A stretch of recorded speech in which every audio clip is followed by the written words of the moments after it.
Person one loves person two. Guess what?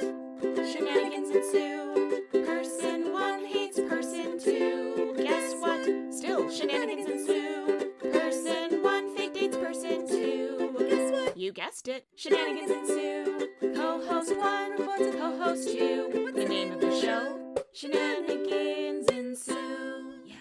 Hello, I'm Jasmine. And I'm Jane, and welcome to Shenanigans Ensue. A podcast where I just want to get my resume Xeroxed before all this healthy rage wears off. Slay. Yes, using anger to advocate for yourself. Anger can occasionally be used as fuel. Exactly. Each episode we'll watch a rom-com and discuss its merits as a member of the rom-com genre. We'll cover well-worn classics, hidden gems, and everything in between. We'll give you our unsolicited opinion on every trope, caper, and flim-flam the film used, or maybe abused. And of course, the shenanigans. Today we've got a fun one. Yes. What? What's that laugh about? This film. This film is bonkers.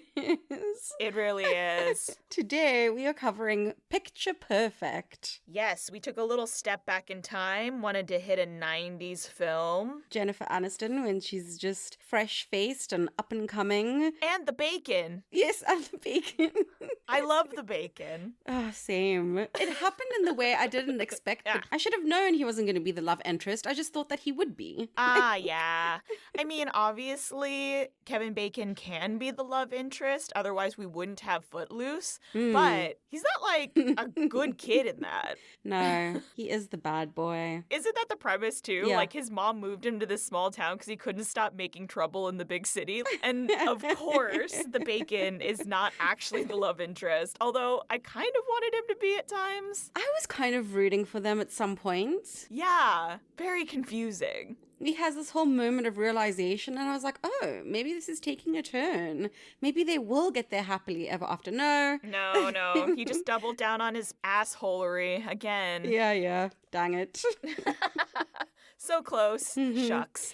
I had never heard of this film. I hadn't either. Which is weird because it's right when Jennifer Aniston was, becoming quite famous because of Friends. Yeah. I think it's a year after the show started. But I think that that's the problem, is that we know the Jennifer Aniston movies after that. You know what I mean? Right. And I think that this maybe is overlooked because she wasn't quite famous, quote unquote, yet. Yeah, that makes sense. And the other guy, too. Jay Mohar? I'm not sure how to say his last name. I think Jay Moore. I Moore. would say Jay Moore. I recognize him, Oh, really? I had no idea who he was. but I don't know why.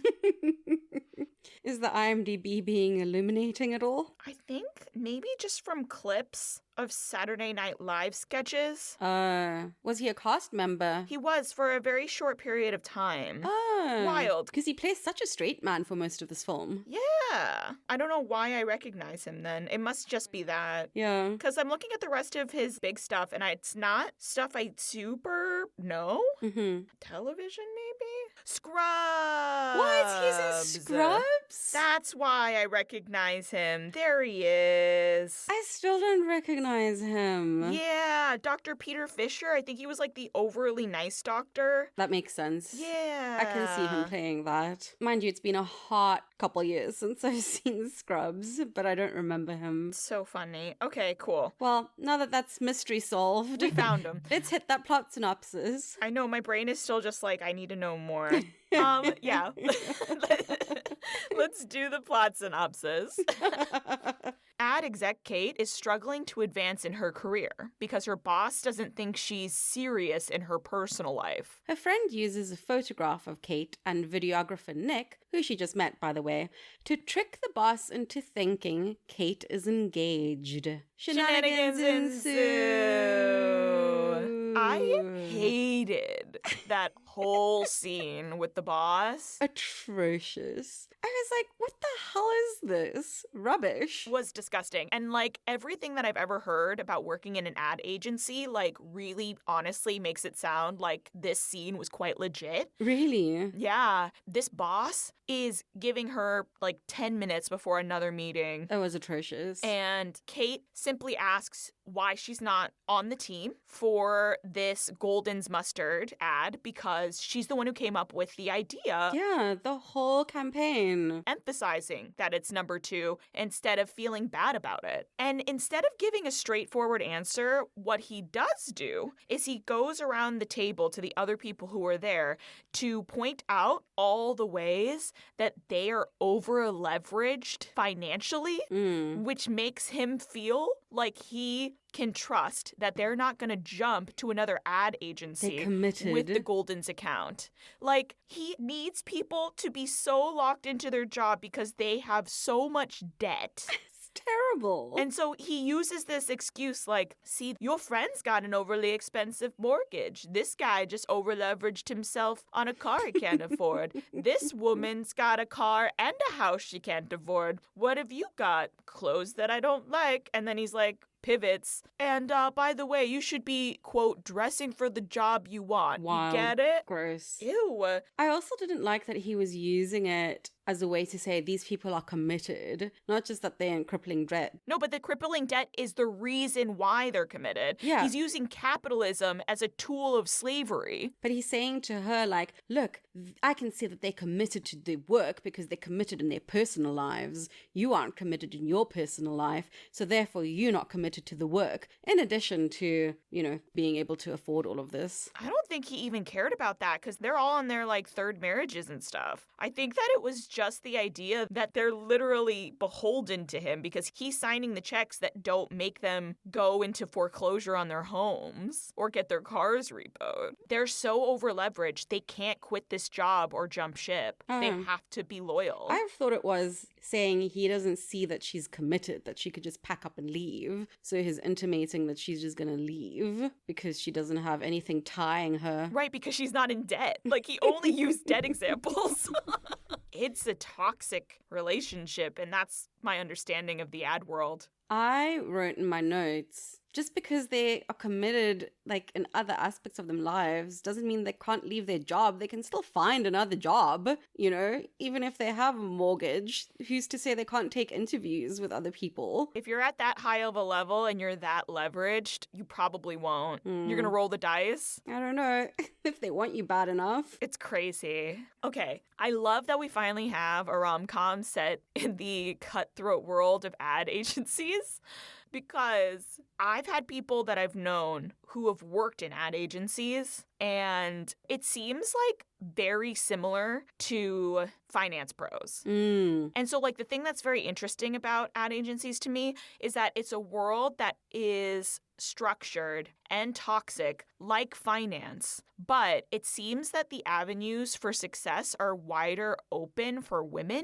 So I've known women who have done the ad thing, gotten the crazy awards, done the very high profile commercials, and still burnt out, quit, and started bartending when they turned 30. Wow. I guess it's a terrible combination of being in a similar culture as finance stuff, so that cutthroat nature, but then also being creative, where you are expected to go above and beyond, and it's we a team, we a family, and like as a creative you are often asked to sacrifice certain things because it's for the art, it's for the craft. Yeah. You know, so I think it's combining those two toxic worlds. I know, and like that was part of the thing that is very gross, and I think they do a good job of it in like Mad Men, but what I've come to understand from people I've talked to in that industry is like, imagine giving all of that time and energy to something that you feel in your heart is a creative endeavor, and it is, but the product of your creativity is additional capitalism.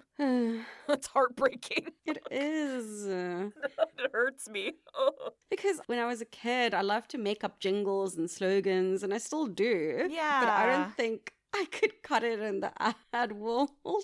Like, I'm a bit too soft. But see, that's the thing, is even that guy, whoever they are, that person made up a jingle. They wrote a little song coming up with the ad that maybe was in the Super Bowl that no one will ever remember again. Like, how many ads do you remember? Not many. They're giving awards, they're patting each other on the backs, they're making boatloads of money for something that people think is annoying and honestly is quite a nuisance in our day-to-day lives. Wild. So much time and energy and money goes into that whole entire mechanism. Yeah. And then there's some great ones. I mean, there's some I remember from like the 90s, the early 2000s. Maybe I just like songs Yeah. that have like a really great jingles or really great lines that we will still quote back to each other and stuff that wrap up in part of nostalgia and that point in time. Yeah. And also, it's not even a thing anymore, right? Because all of the stuff you remember is quite 90s. There's Yeah. not been a lot of great ads in a long time. No, it's true. And also, there's significantly less safe avenues to get all the cocaine that these people used to be fueled on.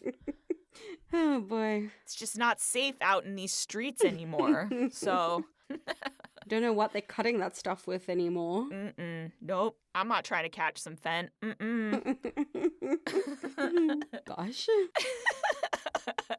I live in New York City. I'm around drugs and I work in the arts. It's inescapable. Yeah. So should we hit those tropes? Let's do it. Okay, we've got fake dating. We have a best friend. We have a meet cute. We've got the most meddling mom. For a character that has so little screen time, she really causes a lot of problems. Yeah, and her influence is really strong. We've got a love triangle. It's so messy. It's so messy. And a grand romantic gesture. Oh, God, I hated it. Which was telephoned so strongly. It was. I really don't like it. They hit you over the head with it. It's the kind of grand romantic gesture that is just so awkward and uncomfortable. It's just, oof. It was just. I don't know. It didn't hit as hard as some of the others do. Yeah, it didn't hit hard and it was just, Weird. it was so awkward. I guess we should tell the good people what it was. Oh, yeah. Okay, so basically, Kate realizes at the end that she is in love with Nick. And so instead of firing her after she embarrasses herself, not giving the Gouldens pitch after all, the boss decides, hey, why don't you take a few days off and, I don't know, go to Boston. And so he sends her off to go talk to Nick. And Nick is in the middle of working. He's at a wedding and he's filming the couple getting married. And right when the father says, speak now or forever hold your peace, she shouts.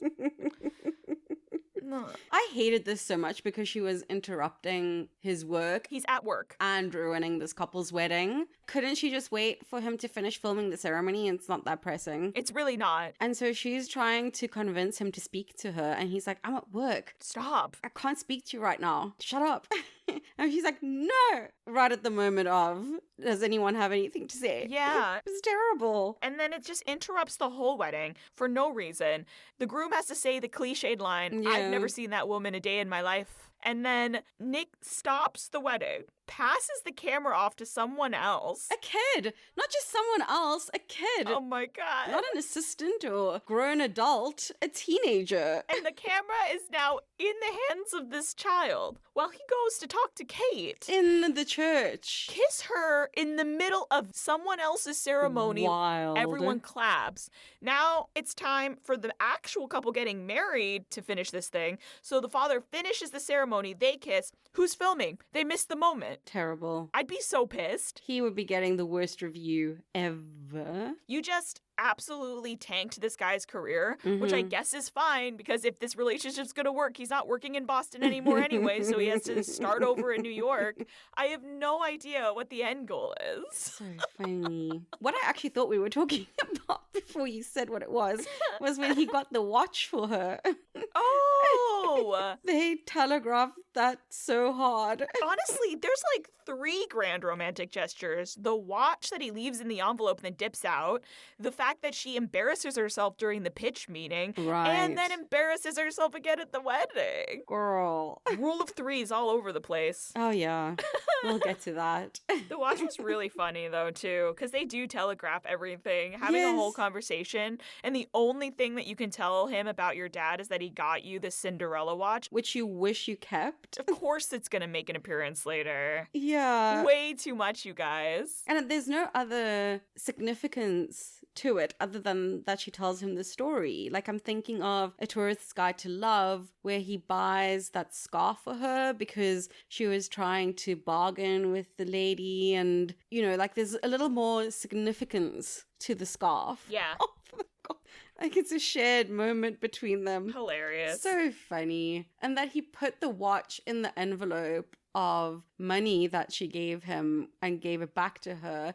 That's a huge risk. She could have like banged that thing up or just like handed it off to someone else to pay them for whatever. Like, who's to say? I just like also don't understand why someone would give you an envelope of cash. You would grab it and not feel the watch inside? Right. You know there's something in there. I don't know. It was so weird.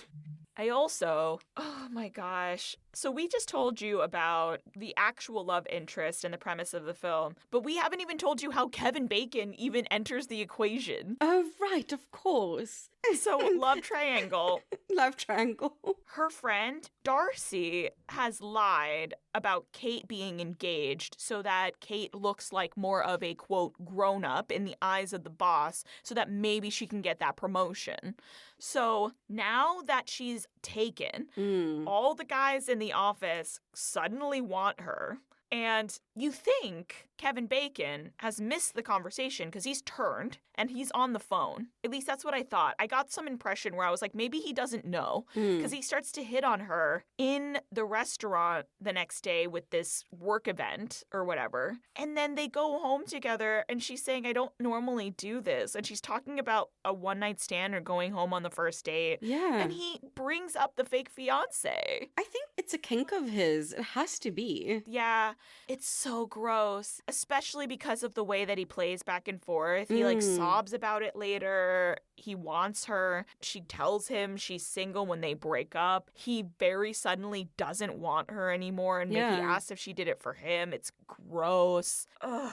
The back and forth. Because right at the beginning, they have this whole back and forth cute flirting kind of, and she's like, when are you going to take me out to dinner for real? And he's like, oh, Kate, you're too good for me or whatever. I was like, ugh, if he's going to be the love interest, I don't like the start. It's not great. Mm-hmm. And so, yeah, like you said, when he thinks that she's engaged to Nick, then he's suddenly like completely hot for her, calls her to come meet him for a drink when he knows Nick is in town, all this stuff. It's really strange. Yeah, and then she has to keep up the facade that she's actually taken while carrying on a fake affair with the Bacon. It's so messy. Yeah, and just to what point? And then when Nick leaves and he's like, Sam is a lucky man, I hope he knows that, like, run to him, basically. And so she goes to Sam's apartment while Nick is still there, like sleeping on her couch. Yeah. And then she's like, finally, we can be together because we broke up. And he's just like, ugh. I know, and she doesn't even do that. They're making out, and he's like, oh, I hope Nick doesn't get mad, or I hope the dinner with Nick was fine. And she just says, oh, it doesn't matter anymore. We broke up. And immediately Sam pulls back. Yeah. She doesn't even say, I did it for you. She doesn't say anything. She's just like, yeah, we broke up. And he immediately pulls back. Yikes. And what does she say? I wrote it down because I was like, ooh, absolutely get him, girl. She says something to the effect of, you're always going to be the kind of guy to order at a restaurant and then when the food arrives to want what the guy next to you got. Yeah. Snaps all around, girl. Wow. Way to read him for filth. And I mean, he said himself as well, ooh, I have a lot of experience with these sorts of things, because he says he usually dates or hooks up with women who are already in relationships. Yep. Not a great look. So creepy. Especially the fact that it's a turn on for him. That specifically. Yeah. Ew. Ew. Let's talk about the mom. Yes. The mom comes in so hot. She has some amazing quotes. Starting off with, "You think I don't know I sound neurotic? I know, I can hear myself." She's so funny. funny. I also love that this isn't just her mom. This is also her hairdresser. Yeah. So good. And the mum is like always looking for her. Constantly calling. "Okay, where are you?" She literally just called you and you called her house. She's not Yeah. home. Like, leave her alone. "Where were you out all night?" First I thought she lived with her mum, but then I was like, no, this isn't right. And then I figured out, no, she has her own place. Her mum just couldn't get hold of her and is now freaking out. Yeah. Another of the mum's quotes that I found really funny was because the mum's like, "Oh, I want grandkids. Is that so wrong?" And Kate is like, "Don't worry, mum, I've frozen my eggs." And the mum's like, "Fine. I can tell I'll people, just tell people I'm I gonna have a grandsicle." So good. She's so witty. I want to talk more about fake dating, meet cute, all of that, but it also feels like it's wrapped up in the shenanigans. Mm-hmm. Should we just jump in? We can jump in. Shenanigans! Okay. Fake dating, meet cute, love triangle, all the shenanigans. The mess. Mess. So much mess. When she is finally hooking up with Sam, and Sam thinks that she's taken, she decides that she does want to go to the US Open with Sam, and so she sends herself a giant fake bouquet Wild. from the fiancé. And then when Sam comes in to ask about it, creates an entire story about how men only send big bouquets. When they're going to upset you. Yes, and so she's like, he's not coming in this weekend, so I guess I'm free now. And so she can go. Just wow, the absolute insanity around that. I thought it was crazy when she was making the phone call for the flower order, and then that hit, and I was like, wow, the manipulation and meddling is top tier. Crazy. About that order of the flowers, though. So music isn't doing the most in this film, but there is one instance where she's ordering this bouquet of flowers for herself, and the music is "Bad girl, you're such a bad girl." Ew. Yes, movie, she is. So funny.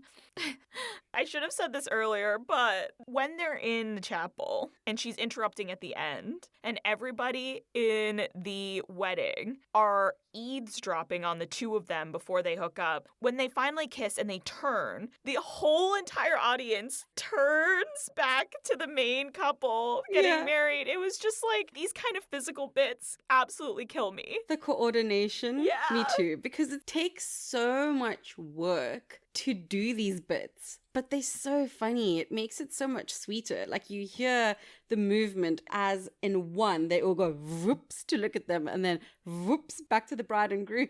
Yeah, and the choreography involved is wild. Like, Yeah. they spent an entire day on set to just get Mm-hmm. those chapel scenes, and they spent all the money on all those extras. Yeah. Organizing all the extras, herding all those cats. That took a whole day of shooting. Yes, absolutely. The coordination, getting it right. Oy, oy, oy. So I commend the film for committing to the bit. On the wedding where they meet, so we can touch on the meet cute a little bit. Oh, yeah. Kate is chilling outside, and Nick comes out and he's like, "What's the bride's name? I can't remember, but Susan, single friend Kate. Susan." Yes, Susan. Susan, single friend Kate. The shade, so unnecessary. I know. She's like, excuse me? He's like, sorry, not me. She said that you would say something on the video. That's all she told me about you. I'm like, are you for real? And also, like, what Kate says is mad funny. Lying about expensive gifts without cards. That's so funny. Shocking. And then the awkward wave that she does, and she's like, "Cut it, Yeah. cut it." She's just waving awkwardly.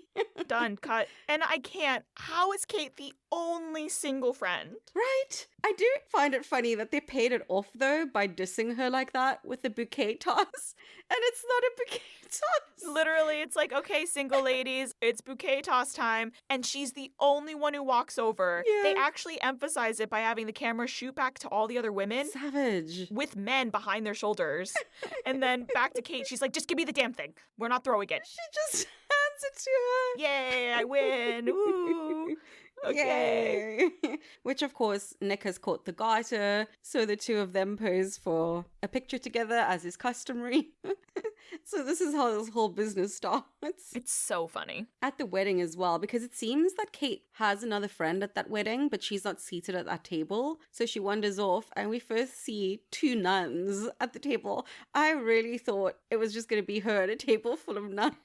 Well, it's the singles table. No, there was a lesbian couple there as well. Okay, I missed it.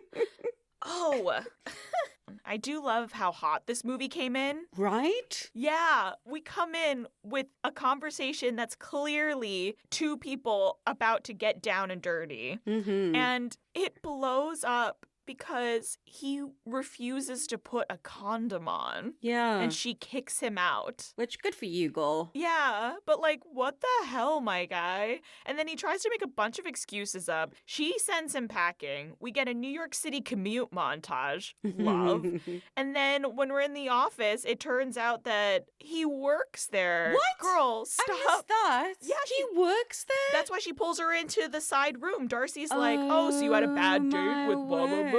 She's like, stop, he works here. Shut up. I missed that. Stop shitting where you eat, girl. Girl. With that whole interaction, though, when he's like, I feel like I know you. And she says, you should reconsider those feelings. I thought that was really funny. So good. And then into the Cindy Crawford Golden's #2 pitch, like unhinged energy, saying that she was second. Was it not valedictorian, but second or something? Yes. At the school she went to? Yeah.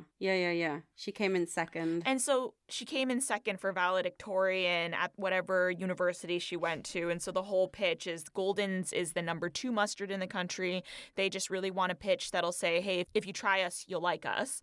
And so the pitch is, look at Cindy Crawford, imagine what you miss if you skip #2. And so it's like a cool pitch, but like unhinged energy. Talking to your friend later about how you want Super Bowl commercials and the awards and the accolades and the billboards in Times Square. Just really intense. With that as well, it was really funny because she's pointing to a massive billboard of a Calvin Klein ad. Yeah. It's a model in undies. 6-pack for days. It's like, I want that.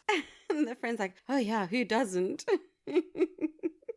It comes in so hot. It really does. While we with the whole Goldman's thing, I found it so funny that Nick, with their fake breakup, says, now I know how Goldman's feels.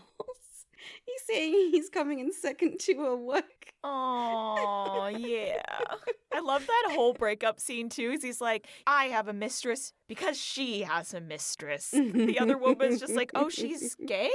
No, she's married to her job. Just unbelievable energy. Wild. It's so funny because you can see Nick keep trying to pivot and save what's happening at the dinner. And he does really well. And she could have just gone with it. Yeah. There's no reason to have the fight there. Absolutely none. You could just say later, we broke off the engagement. Exactly. There's no need to do this. Why is she pushing for this to happen at dinner? Can I have a perfectly fine dinner and then like 3 months later say, oh, we broke up? Oh, well. Yeah, and Nick keeps trying to pivot over and over again. He keeps trying to keep them from breaking up publicly.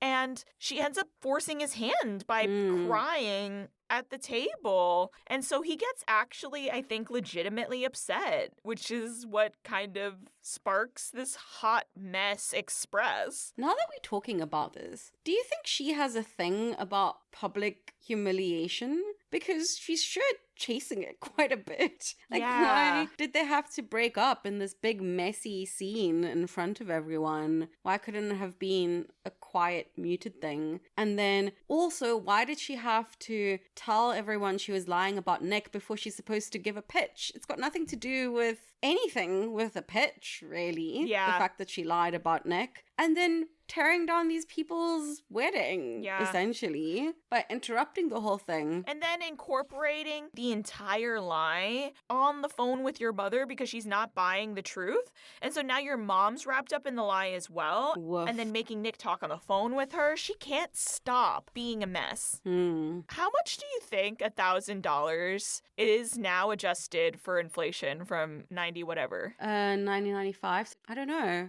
5K? Right? Imagine someone offering you $5K to come out for the weekend to do a fake date and break up. That's wild money. Yeah, I would do it. Crazy. With that as well, though, stranger danger. Like, I know she's met him, but like, why is she allowing this strange man who she doesn't know to sleep on her couch? Yeah. I suppose she trusts him because Because he rescued a girl from a fire? well, more than that, he was the groom's best friend at the wedding she went to. Yeah. Which is probably like enough of a vouch. That is a vouch, but still, I don't know how I feel like having a strange man I don't know stay with me in an apartment where I live alone and we've had 2 interactions. Yeah, weird. Like, I guess it was in case someone came over or something, because they make it clear that she's earning good money, so it's not like she couldn't put him up at a hotel for the weekend. Yeah. I also thought that was kind of weird because, like, if you could just drop $1,000 on something, you're making good money. The raise she got is less than $200 a week. Right. So not that much of a raise. Right? How much was she actually making? Right? I have a lot of questions about the economics of this film. With the love triangle business, it was interesting to see her ask him to do this and offer to pay him. And he switches it up on her and he was like, well, I wanted to ask you out to dinner anyway. So if your boss is there and his wife, doesn't matter to me because I wanted to take you for dinner. I don't know that I liked him being into her from the start, because it kind of made her seem a little more mean. It absolutely does. Yeah. I liked him being into her from the start. I don't understand why she didn't respond better. Like, he actually wants to date you. Exactly. Give him a chance. Is it because she's so hung up on Sam? Yeah. Like, what's going on with that? I think that's why I don't like it. I enjoyed him switching things up on her, and she's a bit flustered because she's usually like good with propositions and pitching really well and whatever. So it was cool to see that. But then she just seemed really mean and cruel, him being into her from the beginning. Whereas if they just went into it as like, yeah, sure, I'll do this thing and help you out. So they, in the spirit of like teammates and friends, and then something develops further down the line, starting with him and then her as they're fake dating. Because she's just kind of awful to him. Yeah. Or like if they had just let her be open to it earlier, but still hung up on Sam. Yeah, so a little more confused. That makes more sense. And then just cut the whole messy breakup scene at the dinner.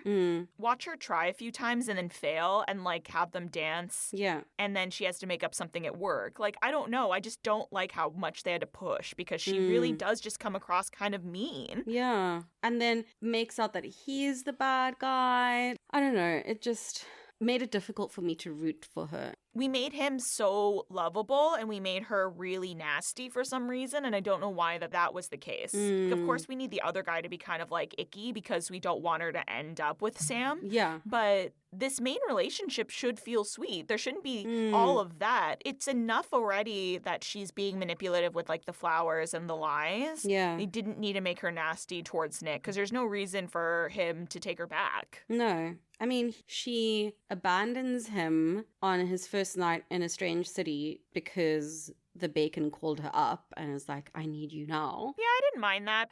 It was just weird. Yeah. I wish she had been nice about it at the beginning and then not pushed at the dinner. I think that would have fixed it. Yeah. Especially after the lovely story he tells at the dinner, the boss asks him, hey, why did you become a filmographer? Yeah, that was so sweet. Like, rather see that she's conflicted then. Yeah. That she tries and is unable to do it because she's starting to like him. Imagine hearing hearing the story about a guy who does filmography 6 or 7 days a week because it's an honor to be invited into these momentous points of people's lives. So cute. And that he's just such a sweetheart, and she's looking at him with googly eyes and then still wants to force the breakup at this dinner. The dinner doesn't make any sense. No. And that's after they've had a walk and a talk Yeah. where he insists that they have to know each other's coffee orders and drink orders. He's really sweet. Why did we make her so mean? Yeah. She's like, oh, well, I don't need to know anything about you because I made you up. You need to know everything about me. Like, this isn't about you. And then when he says the thing about the coffee order, then she actually does ask him, Yeah. well, how do you take yours? And he's like, what, you don't already know? You made me up. Yeah. Cheeky. That was funny. Oh, you're the one who discovered this. You should tell everyone about the rule of threes. Yes. Okay. So, as we've mentioned, this does come up quite a bit in this film. And with the mum being meddling, she calls Kate to find out what she's doing or how the dinner went or whatever. And we get a rule of threes to the third.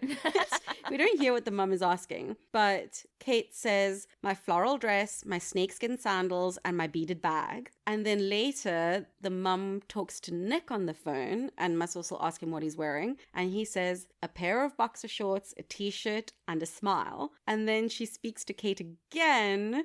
And this is the button of the joke. But Kate says, a diaphragm, a sponge, and a rubber. Okay, goodbye. And you just have to assume what mom had asked. Incredible. Yeah. It's so funny. So funny. So we really have got the rule of threes doing the most. We do three a lot. Mm. Oh, this is so good. This is another 3 factorial. So at the dinner, Kate says to her boss, you guys look so happy. How long have you been married? The boss says, oh, we've only been married like 4 years or something. And then moves on to the next one. She's like, yeah, I'm on my 2nd marriage. Moves on to the 3rd one. She's on her 3rd marriage. Incredible. Oh, gosh. Oh, also, as a subsection of girl put on your shoes, I would like to add, like, girl put on your shoes, subsection maybe R, put it towards the bottom, and make a girl put on an appropriate outfit. Yes. Yes. I was thinking this when we were watching. Girl.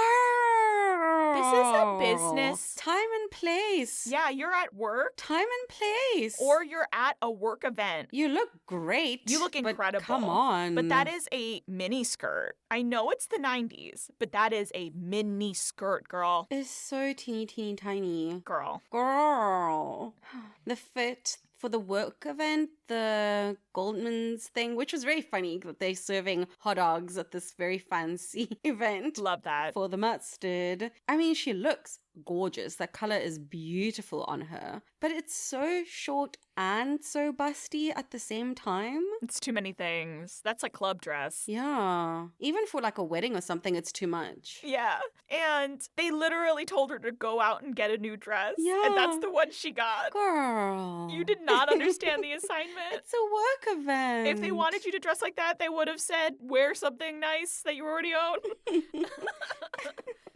I think they were intimating that his stuff wasn't professional. Yes, they But were. this is unprofessional in a different way. It literally came from the conversation where they said, dress for the job you want. And then she asked her friend specifically, and she's like, yeah, go buy something new. Go get a new dress. Yeah.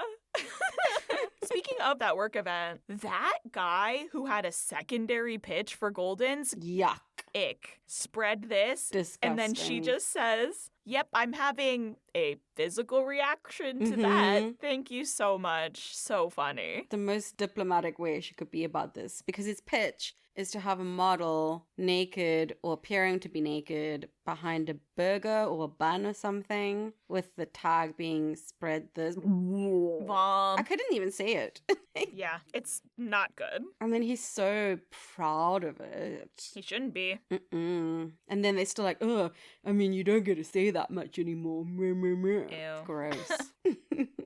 It was quite cute, them getting ready to go to this dinner when she's quizzing him about her. Oh, yeah. While adjusting his tie, smoothing his hair, fixing his collar. That was very cute. Yeah, he's sweet. I think that's everything that I was going to say. Oh, I have one more thing from the wedding where the bride is like, everyone will see we have Polaroid cameras on the table. We want you to be our photographers. Oh, yeah. And she immediately gets flash bombed. Yes.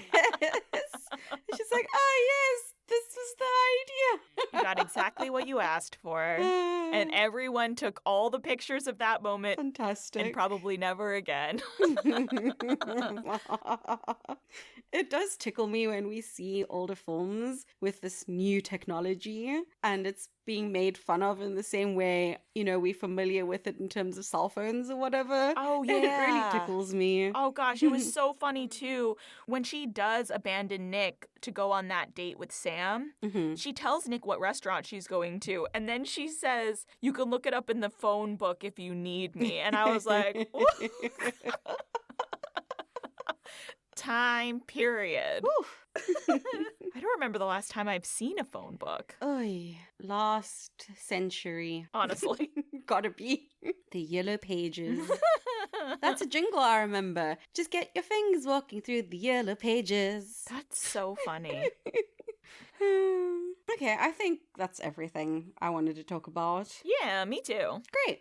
So that brings us to a fun Fab fab fail. I had fun with this. I waffled a bit. Yeah. I'd say fun. Yeah. At the beginning, the first 30 minutes even, maybe, Mm-hmm. I was going to say fail. Yeah. And then it turned it around, and it was fun. I was waffling a bit because at times I was struggling to be on her side, but I think they get enough right that I still had such a good time with this. And I took the actual test of a fun, which is, would you watch this again? And I would watch this again. Yeah, I would watch it with somebody else, too. Yeah. I would watch it again. Yeah. So that was what tipped it over for me. I was like, Jane, sit down with yourself and be honest. Will you watch this again? I was like, yeah, I will. Yeah. I will watch this again. That's so funny. I have to actually ask myself that. Yeah. I have to be like, cool. So if I was hanging out with some people and they decided they wanted to put on a movie and I was waffling on whether or not I was going to go home or stay, would I watch this again and chill with my friends?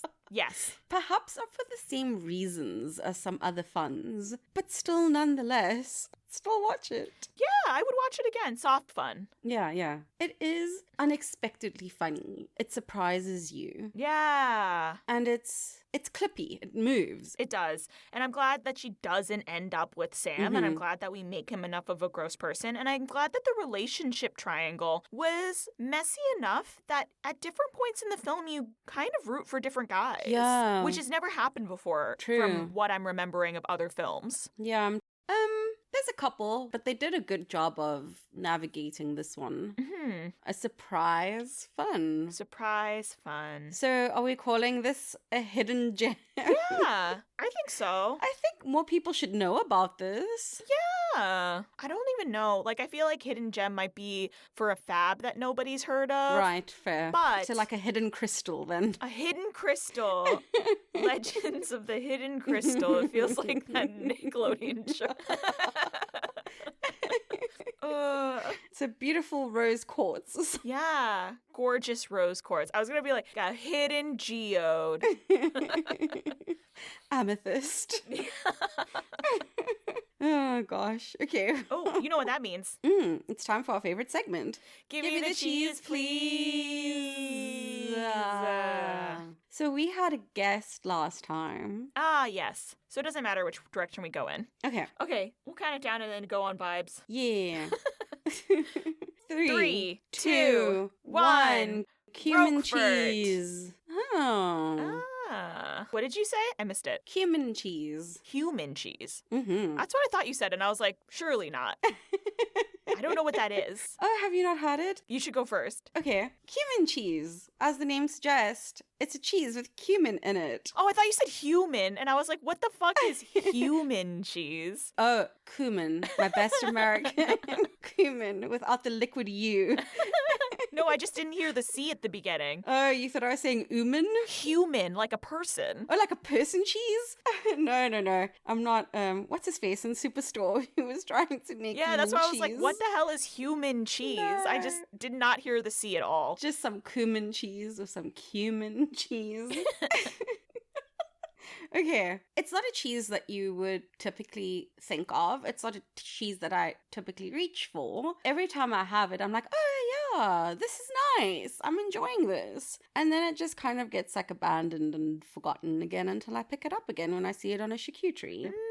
Much like this film is kind of abandoned and forgotten to the 90s, I think. The cumin is also there for a bit of spice because she kind of spicy at the beginning. Nice. Comes in a little bit hot, but not like super spicy. It's not like peppercorn or paprika or anything like that. And cheese is also not a place that you typically expect to find cumin. I use cumin a lot for curries and other spice dishes, but it's not a pairing that I think of with cheese. Yeah. Much like Kevin Bacon and rom-coms, I think. So, yeah, that's why it's a good cumin cheese.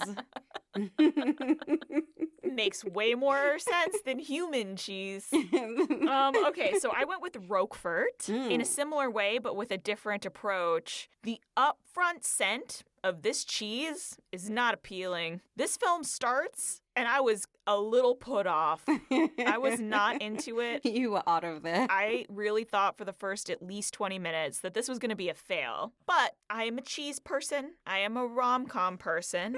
And if you give it a fair chance, the taste is actually quite pleasant. We're making a lot of strong choices. We have a lot of difficult notes in the film, but somehow they stick the landing and you end up with this creamy delight if you can only stomach the smell at the beginning. So for that reason, this film for me is a Roquefort. Oh, that's funny.